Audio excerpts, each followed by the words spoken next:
फर्क है, मुझे बदलनी है दुनिया और तुम्हें बदलने है घर। करने से बातें हो जाती हैं ताजा, वो यादें कि कैसे करा मैंने शुरू था तब। कोई नहीं था मेरे साथ में रोने को, आईने में बैठा गुरु था बस। कहते थे लोग तेरे बस की नहीं था, मेरा दिल भी नादान था, मानता सच। पर कुछ नहीं ऐसा जो तू नहीं कर सकती, अब कहता है आईना, कहते हैं बड़ी बातचीत इंडस्ट्री के लोगों से, पूरी पिक्चर बची है अभी प्रोमो देख। मेरे किस्से सुनोगे तो रो दोगे, लश्करी खुशी बकचोदी दोनों से भली बात थी। हमें रोका था बहुतों ने, परिवार कुछ मुझे तुम क्या ही रोकोगे।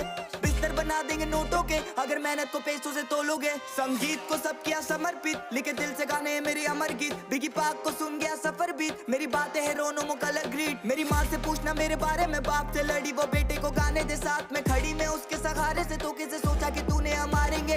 कितनी दफा मैं गिरा, कितनी दफा मैं उठा, कितनी दफा खुदा ने मुझको दुआ में सुना। कभी नहीं रुका झुका नहीं, कभी नहीं मुड़ा बुढ़ा मैं, कभी नहीं किसी के बारे कभी नहीं बोला बुरा मैं। डैम मेरी आंखों पे पट्टी